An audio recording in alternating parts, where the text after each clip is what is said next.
Assalamualaikum warahmatullahi wabarakatuh. Perkenalkan, nama saya Husnawiyah dari Prodi Bahasa dan Sastra Arab Universitas Kiai Haji Ahmad Siddiq Jember. Di sini saya akan mempresentasikan materi fonologi, yaitu yang pertama tentang sejarah fonologi umum.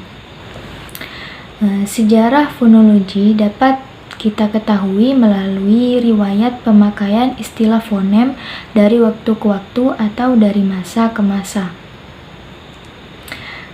Fonologi dari masa ke masa atau dari waktu ke waktu ini mempunyai beberapa aliran. Yang pertama yaitu aliran Kazan. Aliran Kazan ini mendefinisikan fonem sebagai satuan fonetik tak terbagi yang tidak sama dengan antropofonik yang merupakan ciri khas setiap individu. Tokoh utama aliran Kazan ini adalah Courtney.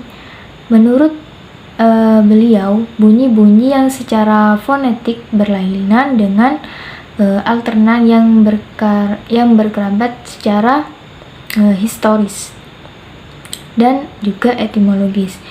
Dengan begitu, meskipun dilafalkannya berbeda, bunyi-bunyi itu berasal dari satu bentuk yang sama. Kemudian yang kedua, aliran Praha. Trubetskoy adalah pelopor dari fonologi aliran Praha.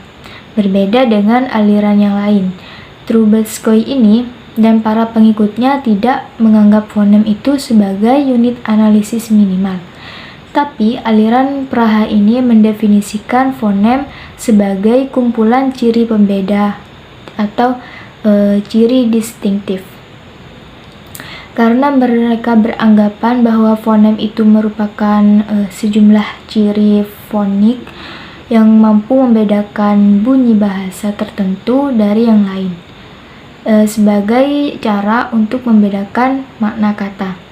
Dengan demikian, konsep fonem merupakan sejumlah ciri pembeda atau ciri distintif. Yang ketiga yaitu aliran Amerika. Tokoh dari aliran Amerika ini adalah Edward Sapir, yang merupakan seorang analog dan linguistik ternama yang berfokus untuk meneliti bahasa-bahasa di Amerika. Menurutnya, sistem fonologi bersifat fungsional. Dan yang terakhir yaitu aliran Inggris. Terinspirasi dari Courtney itu yang memakai fonem sebagai realitas psikofonetis, Jones ini menggambarkan fonem sebagai realitas mental. Maksudnya, dalam studi tentang sifat alamiah fonem, kita juga dapat menggunakan baik intuisi, rasa bahasa maupun cara-cara lain yang bersifat psikologis. Kemudian fonologi Arab, sejarahnya yaitu langkah utama yang perlu dilakukan untuk mengkaji linguistik Arab adalah meneliti bunyi-bunyi bahasa yang keluar dari alat ucap manusia atau alat ucap manusia itu mulut. Kemudian dilanjutkan dengan studi analisis morfologi, sintaksis, dan lainnya.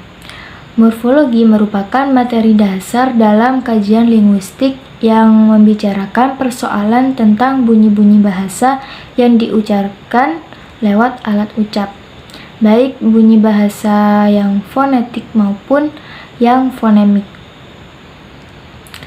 Ilmuwan yang pertama menggunakan istilah fonetik yaitu ilmuwan dari Prancis, Zoga, dalam menelitinya tentang huruf yang digunakan warga Mesir kuno dalam menuliskan bahasa mereka, yang diadakan sekitar tahun 1797. Abu Fath Usman Ibnu Jinni Al-Mausuli dalam bukunya Sirru Sina'at Al-I'rab telah memperkenalkan organ bicara, makhorijul huruf, sifat-sifat bunyi, vokal panjang dan pendeknya, dan berbagai fonema bunyi seperti tebal tipis dan kolkolahnya.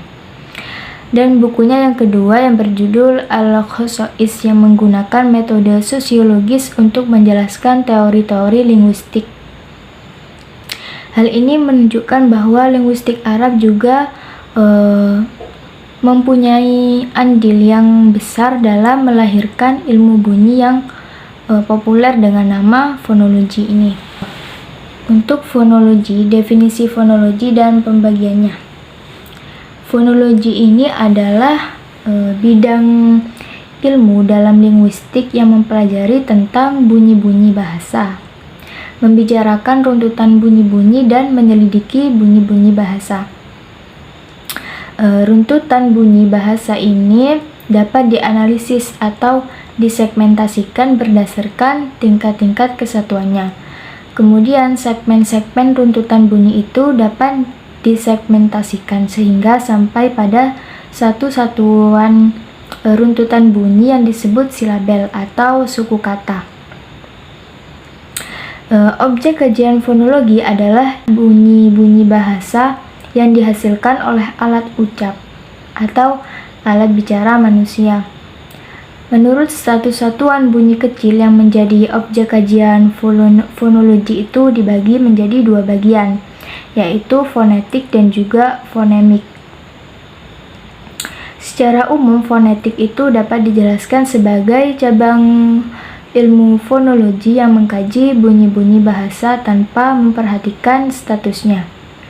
Sedangkan fonemik adalah cabang kajian fonologi yang mengkaji bunyi bahasa dengan memperhatikan fungsinya. Untuk lebih jelasnya, fonetik ini adalah ilmu yang menyelidiki bunyi bahasa tanpa melihat fungsi bunyi itu sebagai pembeda makna atau tidak dalam suatu bahasa.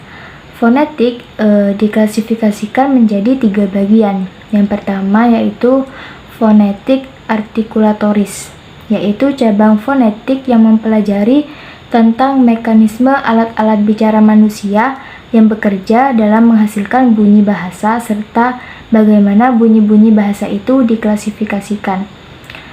Kemudian yang kedua yaitu fonetik akustik, yaitu cabang fonetik yang mempelajari bunyi bahasa dari segi bunyi sebagai gejala fisik seperti frekuensi, getaran, amplitudo, intensitas, dan timbre.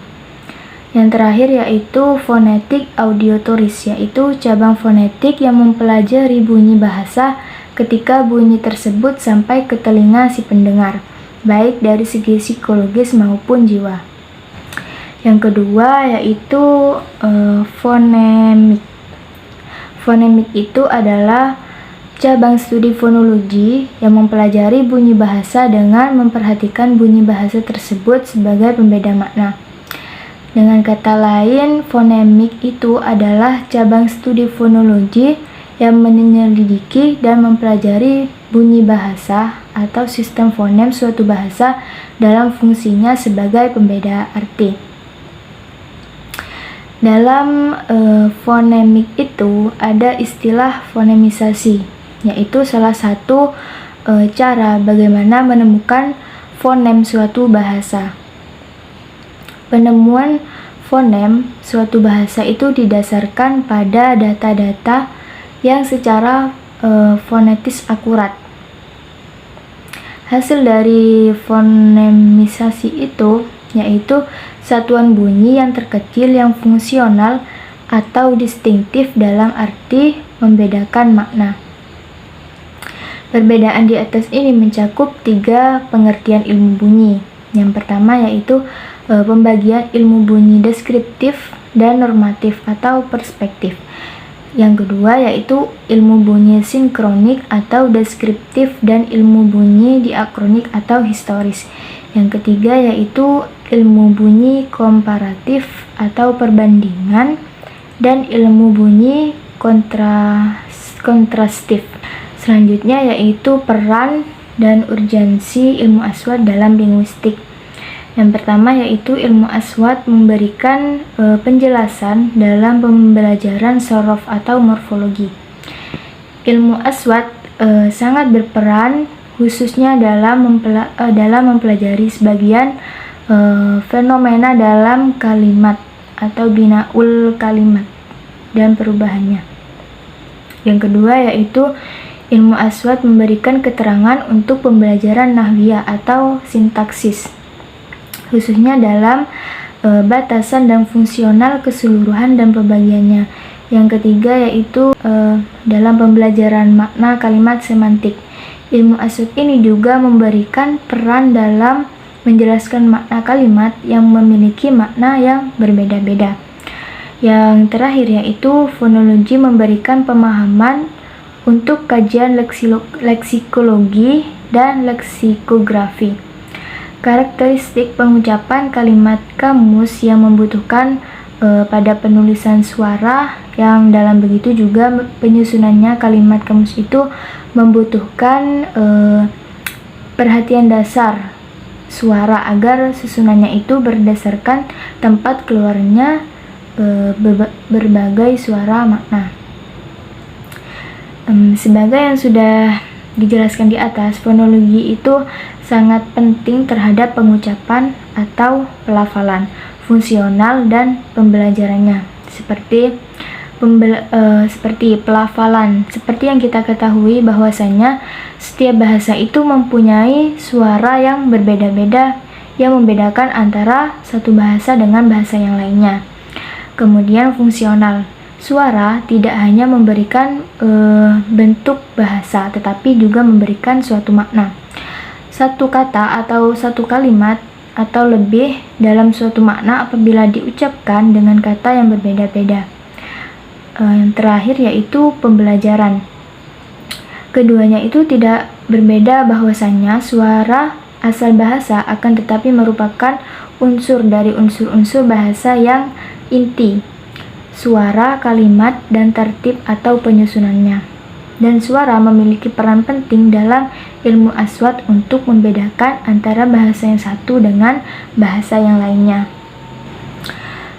Materi yang saya akan jelaskan yang terakhir yaitu mengenai suprasegmental atau dalam bahasa Arabnya yaitu al-funimat fauq al-qot'iyah.